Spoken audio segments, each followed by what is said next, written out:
But if you look at it, it was tempered by this overarching necessity of fairness. The challenge in investigating endemic or systemic corruption is really to know where to begin. The obvious reason for choosing King's Cross was that notoriously, or historically, it has been associated with vice, and it's always been a place that the criminal milieu seemed to want to congregate. It seemed to our team that the best way to proceed would be to examine the lives of a handful of police officers and determine whether or not any one of them would be susceptible to an approach by us to at least come and tell us the inside story.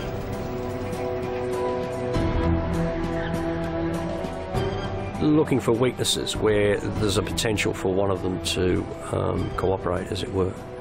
And it's having to analyse that group and trying to find the weakest link.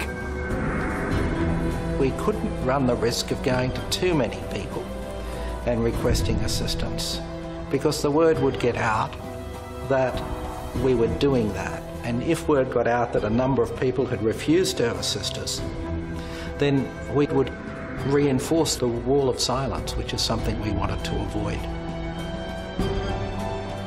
This cocaine drug trafficker in King's Cross, he'd identified Trevor Haken as being a person to whom he had paid bribes and with whom he had a corrupt relationship. I thought that of all the people whose profiles I examined, Trevor would be the one person who would take the opportunity to wipe the slate clean. Trevor had been a cop for 26 years. He was a reformed alcoholic in a volatile marriage with 4 kids. But he was known to be clever, quick, and courageous. We had to pick a time when we thought, oh, I don't like saying this, but when we thought he would be most vulnerable to an approach. If he was to get an offer of a clean start, the best time to approach him was at a time when he might otherwise think that his life had reached a crisis point. Detective Sergeant Trevor Haken was in serious trouble. The New South Wales Crime Commission was on the verge of uncovering his dealings with a major drug trafficker. He was called in before the Crime Commission and interrogated at length. On a monitor in another room, Nigel and John watched as Haken denied everything. I had some personal knowledge of him. He had young children. So this was an opportunity to get out. This is Friday, the 2nd of September, 2:45 p.m. Trevor, do you consent to this being tape recorded? Answer, yes. I had a pre-prepared script that Gary had checked, and I read that to Trevor during the course. You shouldn't expect that my preparedness to interview you in the way described to recommend an application for indemnity will continue indefinitely. As the Commission goes about its work, circumstances change. For example, other people will come forward. Accordingly, you should make your decision with this in mind. And immediately, he said that he would. He said, well, something to the effect, well, what if there was something happening tomorrow? I remember looking at Nigel and thinking, goodness, we'll have to stop everybody going home tonight because we're going to have to put this operation together. And we had an awful lot to do. His car was taken off him, and the electronics team obviously did certain things to it which permitted a camera to be installed and sound to be recorded. And his car and his person was from thereafter a mobile evidence gathering machine. The scenario would be that he would lead his normal existence. He would alert us when contact was made by his criminal associates, and we would then cover those meetings, those phone calls or whatever. Trevor was the man who collected the money.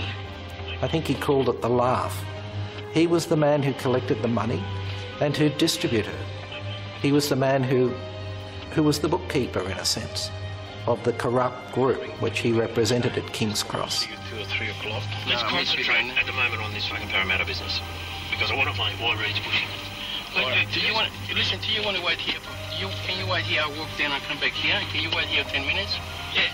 Can you wait here? I come Sure. back. Yeah. All right, just go and come back. All right, I'm just... I'm dying, that's all. Within days, Trevor was secretly recording drug traffickers, handing thousands of dollars to him to be distributed amongst King's Cross detective sergeants. There existed various terms, the giggle, the laugh, the Christmas club, the A-graders, who were people who were the recipients of large amounts of cash, invariably from the proceeds of drug trafficking, whereby one person would go around drug traffickers, collect money and distribute it accordingly. The laugh involved King's Cross detectives and suspected drug dealers, including Steve Hardas, Fat George and Billy and Louis Bayer, who owned clubs on the Strip.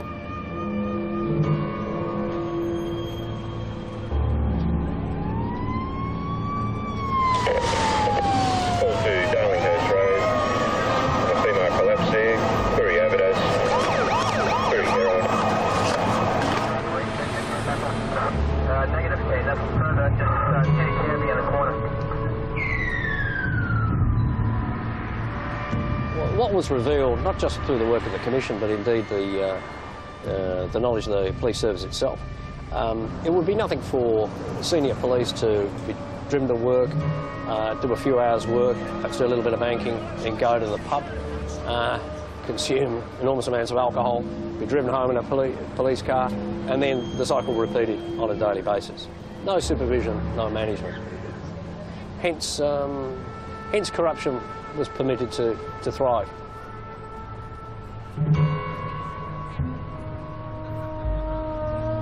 King's Cross was renowned for vice of all kinds, and of course drugs. What no one realised, the sinister thing that lurked beneath. Prostitution where torture was involved, people in almost like a slave-like condition, shooting galleries of heroin being purchased on the premises where they could shoot up, blood on the beds and bed linen, murder investigations, etc. were being thwarted because of bribes taken by officers.